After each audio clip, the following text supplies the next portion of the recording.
What is going on, investors? Hopefully you guys are doing well out there. That is right. It is Friday. And most importantly, that means it's time for the weekend and the FAANG Stock Recap Show here on the Investor Channel, where every Friday we recap all the major news from all the major FAANG stocks, including Microsoft, Tesla. And this week, we'll officially change the name to Facebook to Meta. The ticker symbol also changed from the iconic FB to this Meta ticker. And this stock started the week at $192 per share, down over 8%, down to $175 per share. That's on the heels of several stories where we'll talk about Meta cutting back their investment on their most important growth driver over the next decade.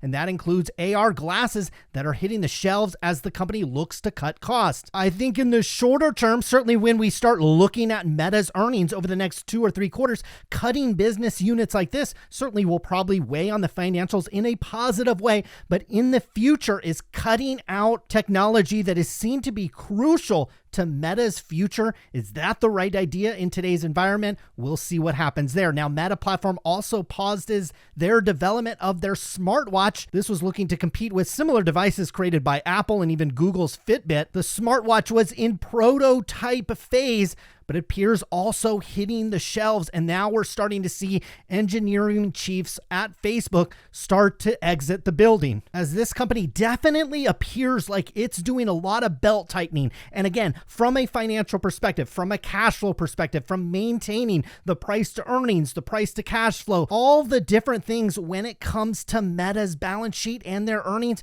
will help maintain things to a certain degree. You have to ask yourself, if you're an investor in this company over the next decade, do you think right now is a great time to cut investment into AR? Is it good to cut development of new products like smartwatches? Is that good because it's going to lead engineering chiefs to exit their job and go to companies that aren't cutting their budget and are still in some kind of expansion mode rather than belt tightening mode? Now, Facebook reportedly reconsidering paying for news publishers for content. This is on the heels of Facebook paying the Washington Post at least $20 million, New York Times $10 million, other newspapers multi-millions of dollars to exclusively publish content on a Facebook site. It looks like they're pulling back on that investment as well. And I think probably the quintessential sign that Facebook is just continuing to pull back on their investment is Meta Platform's lawyers are probing outgoing COO Sheryl Sandberg's uses of resources,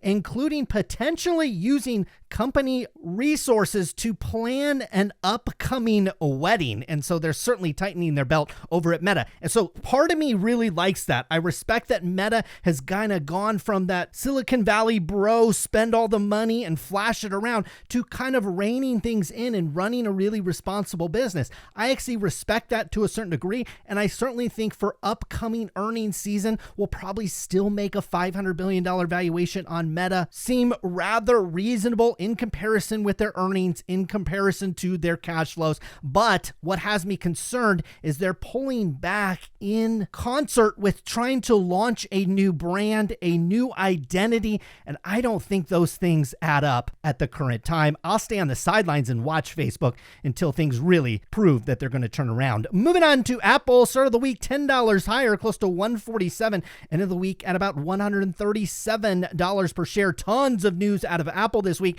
as they held their Worldwide Developer Conference, otherwise known as WWDC, earlier this week, where they kick off a lot of interesting products. It's going to be an interesting segment. So first of all, you've got new MacBook Airs. That was relatively expected. You got a new MacBook Pro. You've got this new M2 chip that is going to power these new MacBooks and then filter their way down to other products, certainly like an iPad as well. And then you have a new iOS, which is the operating system on your phone, new iOS 16, announcing a lot of interesting, just anecdotal things, which will incrementally help Apple's kind of retain customers and maybe get a few more. But probably the most interesting thing is a bank charter in the cards after Apple touts a pay later program. So essentially what you're going to be able to do, if you have one of these Apple cards, you're going to be able to check out with that on your phone and then maybe pay over in installments. Now, this is nothing any different than what we've seen from PayPal, what you see from Square, what you see from Affirm. The technology is going to be wrapped up into Apple's phone, but probably even more interesting than that, the wholly owned subsidiary called Apple Financing LLC is apparently going to potentially be underwriting these financial transactions, which really has investors starting to speculate, is Apple actually going to become more of a traditional bank? Maybe not only be your phone, maybe you handle the majority of your finances through the company as well. That was an interesting speculation. The other thing that I thought was interesting is if these buy now, pay later loans aren't repaid, Apple will no longer extend credit to those users, you think, but though the company said it won't report the missed payments to the credit bureau. So I wouldn't necessarily go around advertising that if I was Apple, because there's certainly going to be a large amount of fraudulent transactions or transactions that just simply don't go well for Apple, but they believe that potentially enough of them will go through in order to make a profit. This is an interesting development for Apple. We're obviously used to them making money off of phones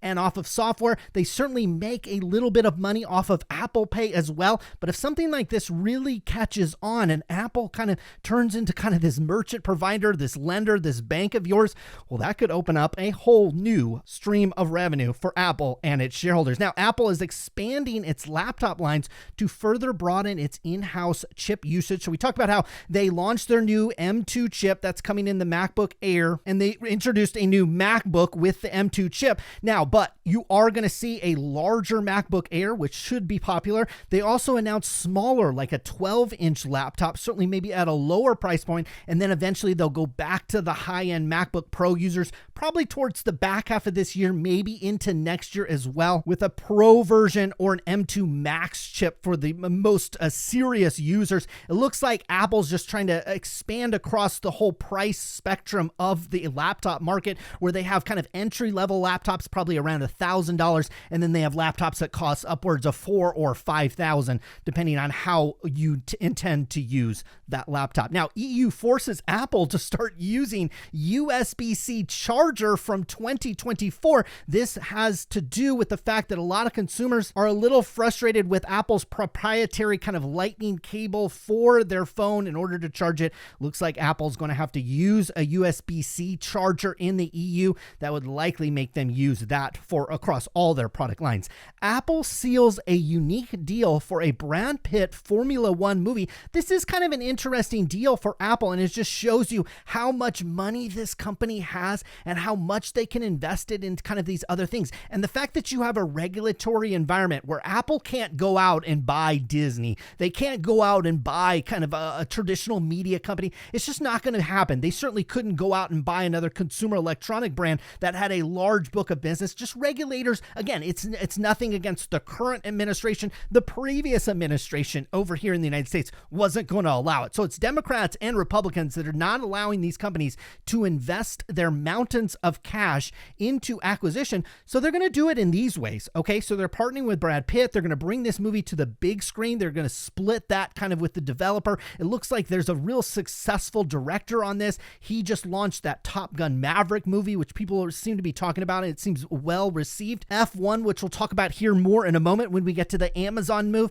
is a very, very up and coming sport, certainly worldwide, but here in the United States, catching a wind of popularity. And just kind of one example about how Apple has the financial freedom to kind of make these deals work. So they're going to launch this like a traditional movie, send it to theaters, and then after that, it's going to come to the Apple TV, which I think is a $4.99, $5.99 subscription model that Apple's had for about 2 years now, I believe. Moving on to Amazon. No, your eyes are not fooling you. We had a 20-to-1 split execute, I believe, on Monday for Amazon. Started the week at about $125 per share. And from a technical perspective, just looked natural that we'd start pulling back on Amazon. And we did this week, closer to 109 towards the end of the week. Amazon shares rose, though, earlier in the week after that stock split, and it raised a little bit of retail interest. Obviously, that starts to wane. I tell you what, you do a max chart of like an Amazon or certainly like a Tesla or an Apple. These stocks have split numerous numerous times. If you look at kind of like a max stock chart of one of these,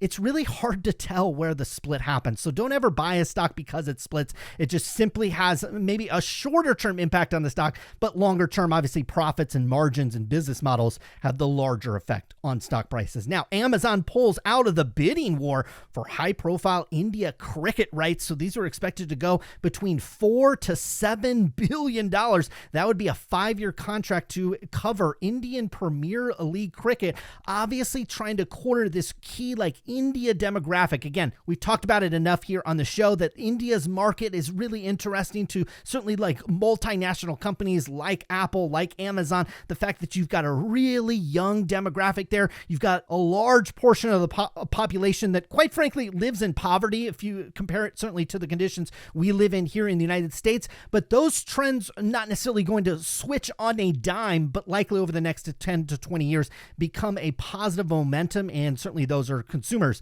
that these companies are looking to get, and having the rights to a popular sporting event, certainly one way to build a brand inside India. Netflix to join ESPN, Comcast, and Amazon in the hunt for those Formula One rights. So we talked about Brad Pitt's movie. That's obviously going to be kind of a fictional account of Formula One. This is the actual rights. So currently ESPN has this contract and they show these F1 races, which are competed across the world. So you're looking for, I thought Netflix was really interesting. The fact that they might jump into live sports for the first time. They obviously have a documentary and kind of an ongoing show about Formula One. So they know about the power of that brand. And certainly if you're looking at like a Netflix, certainly like an Amazon as well, the fact that they charge you kind of a monthly basis to view the content that they have either on Amazon Prime or on Netflix, one way to get you to stay is with live sports. And so I would expect both those companies to make a hard push into that area. And certainly that isn't going to come cheap. Amazon's pushing into local ads, raising its stakes with Google and Facebook. So the reason why I kind of paired Amazon with the Formula One, why these stories actually go together, because in order for Amazon to kind of monetize a Formula One rights, and these are expected to be in that $100 million range, certainly not as big as kind of the cricket rights that we saw, which are expected to be worth between $4 and $7 billion for kind of a 5-year contract. Well, those are pretty, obviously that's an expensive thing to have. And so one way to recoup some of that money is you have targeted and local ads on that type of content. So you're watching a cricket match or you're watching a Formula One race, and your local insurance agent, your local car dealer can all of a sudden advertise against that. You have to have the technology. You have to have the back end system. You also have to have a sales staff out there kind of recruiting these ads. Amazon investing heavily into that. I think that's a precursor to them investing even more in these sports rights, which quite frankly, the only way you recoup some of that money back is through advertising. Now, moving on to a Netflix. Started the week closer to $200 per share, ended the week a big time down. So a trend reversal. We'll see that when we get over to the technical segment, but Netflix ending closer to $183 per share. This is on the heels of Goldman Sachs cutting Netflix to sell. Fears of a consumer recession. Obviously, we don't necessarily have to go into kind of a whole macro discussion, but I just think this is kind of interesting. I remember during the last recession, last major one that we had in 2008, 2009, it was actually argued that maybe Netflix was someone that benefited from that because you were cutting your $80 to $90 or $100 cable bill and you were going to something that's cheaper with Netflix. I think it's funny that all these years later, now people will be cutting their Netflix subscription potentially if there's some kind of recession. Now, Netflix was rumored early in the week to potentially buy Roku. Some say the idea is absolutely absurd. I'm somewhere more in the middle of this. So some analysts are making the argument, the fact that Netflix has broad distribution across smart TVs, on PlayStations, on Apple TVs, across a wide ranges of devices. They get that wide distribution because they're not playing in that physical box space. They don't have a competitive product against an Apple TV, an Amazon Prime Stick, or even a smart TV. A move to buy Roku would put them in competition with those and might make some people less likely to stream Netflix on that box without maybe some hefty kind of kickback on the subscription. The other argument, though, is Roku has an online advertising or in-video advertising model that they've monetized very well. When we've gone through Roku's financials, I've always been impressed with their ad-supported model. That is something Netflix is trying to launch sometime this year. I tell you what, Roku's market cap is at $13 billion. How much is it going to cost Netflix over the next 3 to 5 to 6 years to build out that type of technology when you could absorb that all with Roku? Also, it does get, I think one of the positive is it does give you access to a hardware where currently Netflix is kind of iced out with that. If you had some kind of hardware war where Apple all of a sudden didn't support Netflix, your Fire Stick didn't have it, your smart TV stopped showing Netflix, well, it'd be advantageous to maybe have an ability to deliver that in box form. We'll see what happens there with Netflix. Moving on to NVIDIA, start of the week much higher at 190. We're now back into kind of that range where you start thinking about it buying NVIDIA down closer to $170 per share. Intel led the chip stocks lower this week as the CEO was cautious in comments at a investor day held by Intel. Now, I think this is more of a condemnation on Intel, which I believe hit a 52-week low earlier this week on these comments. And quite frankly, look, NVIDIA's not that far from a 52-week low. I guarantee you most chip stocks are actually pretty close to 52-week lows. And while Intel didn't officially kind of bring in their forecast and give specific guidance, analysts felt that the CEO was kind of talking down the quarter. And that's something that we're going to have to deal with as investors over the next couple of months. Moving on to Google, my sincere apologies for leaving out Google last week. I don't know why it is whenever I record these shows, if I were to leave a company out of this segment, it always happens to be Google. I'll try not to make that mistake again. Google started the week at $2,352 per share, ended the week closer to $2,200, and I'm seeing in the after hours $227 per share. The thing's bouncing around. Credit Suisse is looking at limiting downside risk in internet ad recession. So a lot of people obviously are kind of the base case for a lot of investment banks and analysts I'm starting to see is we're either in a recession now or it's coming very soon, like Q4, Q1 of next year. Certainly that will pull back spending from the consumer. Consumers start to pull back spending. Obviously, businesses will start to pull back spending. We've talked about how Elon Musk to Amazon to Apple have started to rein in hiring, starting to rein in kind of the benefits that they might have. Certainly Meta was an example of that. We had 3 press releases talking about how they were reining in spending. That's typically not good for internet ads. And what the base case is starting to maybe think is that we have a mild recession or maybe even a serious one, and we have flat, maybe even potentially negative revenue growth for the online ad stocks like Google, like Meta, heading into 2023. That is not priced into the stocks at the current time. In fact, we're seeing revenue estimates needing to come down 13, 14, 15% if these companies go flat to negative on that revenue growth. That's why we've been cautious with Meta and somewhat cautious with Google. They have a little bit larger business than Meta and a little bit more diversified with not only YouTube, but also a lot more contextual based advertising. So I think they'll hold up a little bit, but certainly a lot of risk heading into probably the next 3 or 4 quarters. But that risk and that downward pressure on these names, I actually think creates opportunities because once that recession is over, a ton of new businesses form, and those new businesses are not going to advertise on the radio. They're not going to advertise on traditional TV. They're going to go right to influencer marketing. They're going to go to internet marketing. They're going to go to contextual-based advertising. They are going to spend more than the previous generations of businesses. So in some ways, a recession killing off kind of a lot of dinosaur and unhealthy businesses really forms new and nimble and more technology savvy businesses, which tend to advertise more, which I think will be bullish for Google and likely Meta in the long run. Moving on to Microsoft, start of the week at $272 per share. I'm seeing in the after hours, we're close to $253 on Microsoft. This is after the Microsoft virtual reality chief quit on reports of watching VR adult entertainment in the office. The reason why I threw this in here is it was inappropriate for this guy because apparently he did it in front of employees and he made some comments to female employees. It's not appropriate and this guy should have lost his job. But actually the first and most liked comment on this article was, to be fair, he was just testing out the most promising use case for the product. And I can't argue with that at the current time. We obviously won't get into an in-depth discussion on today's show and maybe not on future videos as well. But in general, VR, I think, is still going to be a niche use case product.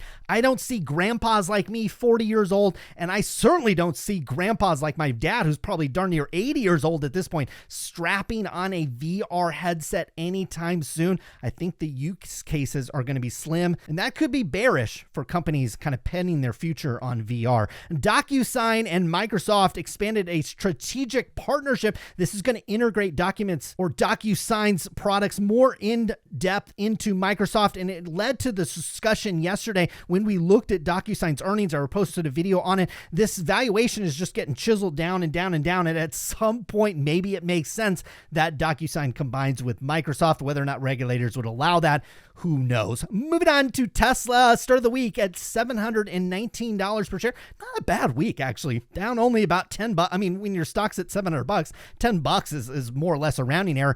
End of the week at $710. This is after Tesla sold 32,165 China-made vehicles in May. That was down 4% year over year, but production was up more than 200% month over month. There's some interesting data in here. The fact that the Shanghai plant where these cars are made was reopened just on April 19th, or after 22 days of a citywide lockdown. So the fact that they went on lockdown and they just missed expectations year over year by just 4%, and certainly a production well up over month. But what we are seeing is local deliveries of these 32,000 cars, just 9,825. That represents just a 62% decline year over year on those local deliveries of those cars. So that could say two things, okay? And maybe a little bit of both, quite frankly. It could say that the Chinese consumer just doesn't want Tesla vehicles since they are declining those deliveries 62% year over year. The other thing that it could just mean is the Chinese consumer has just had enough, okay? They've had these citywide and kind of countrywide shutdowns, and that is causing the consumer there to really tighten their belt, just like kind of Facebook and Meta has been over the last couple of months. They're tightening their belt, and maybe that demand reemerges, but it could mean some other things. I tell you what, interesting story. We'll continue to follow it here on the channel. Tesla cancels a hiring event in China. This was scheduled for June. Tesla was supposedly going to have this recruiting event in June, looking for sales, R&D, and supply chain departments, but it appears those are called off as well.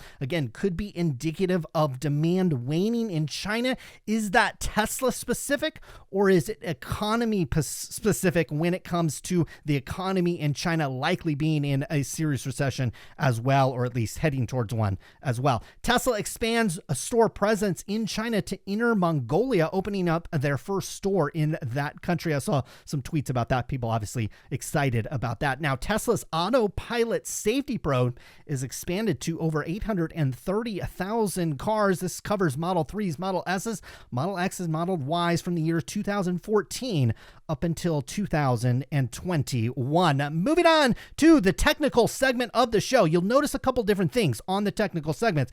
I've added, just for probably this week and maybe other weeks as well, I've added volume profile here to the left-hand side. What this is showing you is where there's demand for a certain stock, or in this case, I've got the S&P 500 index here. Obviously, the very bear case scenario with SPX, if we don't catch a bid, I tell you what, you've got an area down here at about 2,800, quite frankly, south of 3,000 on the S&P, which is currently trading at 3,900. So you're seeing, boy, there could be a tremendous amount of downside left in these stocks. But this stock, or in this case, this index, did exactly what we've kind of telegraphed here on the channel. We worked our way up to the top of the channel. We didn't get quite there, and we got rejected this week and came all the way back down here. I think we have to assume this momentum will stay and we'll make newer lows on the S&P 500. That is going to spell bad news for the rest of these stocks, at least if you're in this bullish camp. You get some support down here. If this follows through very quickly, Monday, Tuesday, Wednesday of next week, you could come down here at about 3,800 on this thing, maybe hesitate for a little while and then go on another one of these rallies. Those, again, and I repeat, those rallies are your time to sell at least the edges of your portfolio, because look, a lot of us have been buying stocks a really long time. I'm not asking you to sell your stocks that you bought back in 2016, 2015, 2011, 2011, further back. You still probably have massive gains in that. I still wouldn't really be concerned about that. But if you're like me, you've been adding to positions or finding new stocks to invest in on this bull run, well, all of a sudden you just got to cut your losses or take your small gains. That's what I've been doing over the past few weeks or so. Now, moving on to Meta, we'll zoom this out. We'll see the volume platform. It's actually a positive for Meta. You see where this volume is. You see where like just people step in on this stock right where it's at, about $175 per share. In the shorter term, that should be bullish for Meta, because even when we zoom in here, this thing keeps hitting its head kind of right in this area, 170 to 175 on Meta. This is where we've seen demand for the shares, and they tend to rebound. Now, to make sure that this area has turned into support and the buyers have kind of overwhelmed the sellers, is we've got to break up over this green downward channel. We've got, quite frankly, got to get up into $220, $230 per share. Guys, that's $40, $50, $60 away. That seems like a tall ask based on the macro and fundamental backdrop. I'd actually expect these stocks continue to head lower. I think we make another new low on Meta. But again, when we look at the volume platform, I can understand from a valuation perspective, from the fact that this company is starting to pull back on their investments, pull back on hiring, pull back on spending. I think they're going to produce some decent numbers. And so that could hold the stock. You just have to ask yourself, are you investing in Meta so they can show you good numbers over the next 2 or 3 quarters in relation to what people thought they were? Or are you investing on this metaverse idea being the next $1 trillion business out there? I personally would invest it in the latter, and I don't think they're headed their way anytime soon. Moving on to Apple, a very scary volume platform on Apple. I mean, this looks absolutely disastrous with Apple. It's showing you there's not a lot of demand for these stocks in Apple's case until you get south of $60 per share, folks. I mean, that's like over 50% downside on this stock. Again, volume profile, not necessarily something that I look at all the time, but it just gives you a general idea here that there's not a lot of demand for this stock until you get much lower. Now, in the shorter to intermediate term, it's made some support here at 136. It kind of hit its head on this level maybe a week or two ago, had a small bounce. We're looking for Apple to probably break that at some point, pull into this lower zone. You have this longer term uptrend as well, which I think will catch the stock. I'm targeting probably about 110, 115 on Apple in the shorter to intermediate term. Moving on to Amazon, we had to kind of redraw our lines because as the stock split, it kind of cleared out those lines that we had, unfortunately. But I've got a green box here with Amazon in this kind of $80 to $100 range. There was some sideways consolidation in this one. We'll pull up that volume profile and you see that's where the support is with Amazon, is kind of in this 80 to 90 range. We're currently sitting at 109. And in my opinion, a pullback into that zone can create a buying opportunities. Buyers should emerge here. If you happen to cut through this like a hot knife through butter, unfortunately, you don't have support for these shares until they get down to about $50. I tell you what, I think that, and this is maybe goes without saying, but the really bearish argument, especially when you look at Apple and Amazon, is you've got another 50% downside in this stock. You've got another 50% downside in Amazon. I know that sounds crazy, but if you have inflation running where it's at and the Fed has to do even more accommodated measures to tackle that inflation, well, 50% decline on these stocks, quite frankly, is probably more probable than impossible at the current time. Now, Netflix actually has everything kind of flipped on its head. We've talked about here for a couple of days here on the channel. I don't know if people understood when I say this, that the easy money on Netflix is over $220 per share, because you see that would just push you up into this demand. This is where I would want to sell this stock because this is where some sellers should materialize. But there's not a lot in between where the stock is right now at 180 up into about $200, $300 per share. I mean, that's a huge jump, but you have to wait.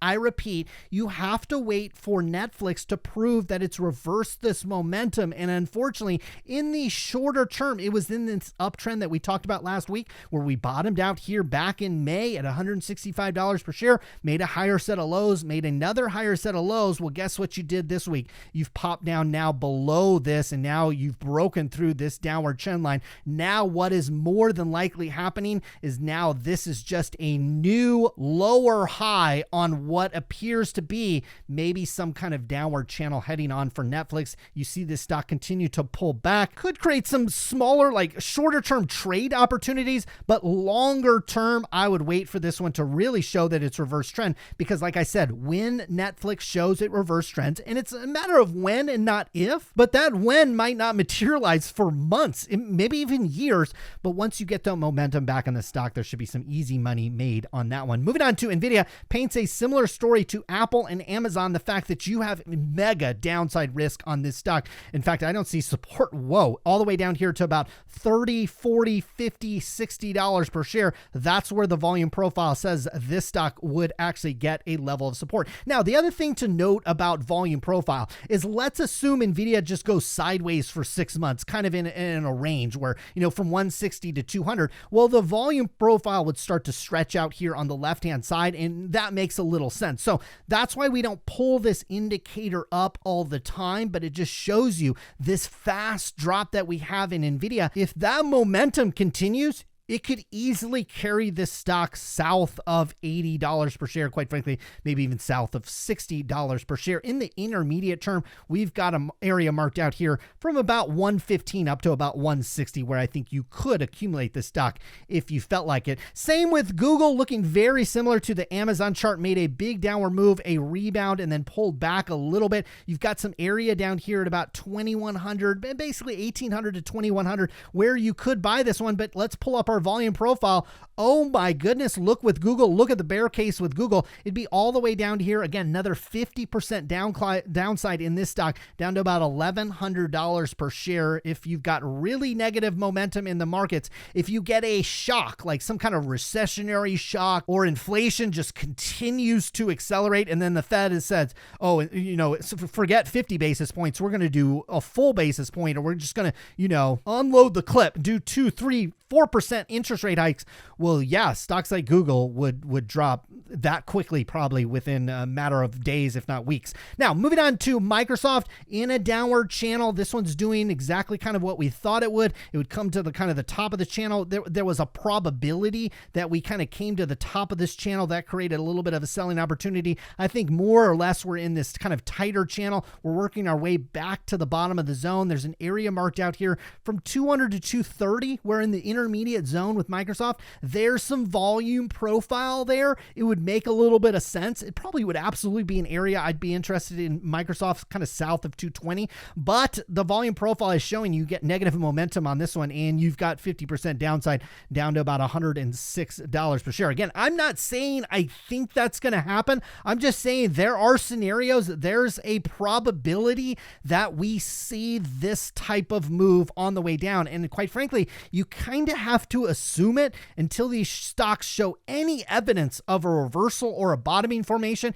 And right now, none of these stocks are showing a bottoming formation. The only one that flashed it very temporarily was Netflix. That pulled back into kind of a negative technical pattern, and we just have to assume that that negative technical pattern is going to continue. Now, if you're a Tesla bull, you might want to hide your eyes on this one, because the volume profile on Tesla, there's all these people. I bought the dip on Tesla. I bought 10 shares. I bought 5 shares. I bought half a share. It's nobody. It's literally nobody from a volume perspective. The only area of significant volume for Tesla and accumulation is down here at $70 per share. Folks, that is not split adjusted. That is based on the share price right now. So you'd have to literally take off the 6 from the front of Tesla's share price, and that's about where the volume profile. I also think it's interesting that Tesla closed the week at 6,969, having multiple having only 6s and 9s in its closing price. I think that's rather fitting. Now, from a shorter term perspective, Tesla's actually at the bottom of this range. I would expect maybe if stocks get a nice little momentum bounce into next week, you could have some kind of relief rally with Tesla. If you bought this more recently, you want to take some profits. Nobody is going to fault you for taking profits on this one. The downside risk is you break through this area right about 640, 600 on this stock, yeah, you're coming probably pretty deep on this one, as that would trigger a lot of technical selling on this one. I also showed you that there's just a lot of weak hands up at these levels with Tesla. These folks would be bailing on this stock, and the buyers, the serious ones, quite frankly, would not step in for a while over at Tesla. That was the FAANG stock recap show for Friday. Hopefully you guys have a wonderful weekend. Stay safe out there, and we'll see you again next week. Good luck with your investments.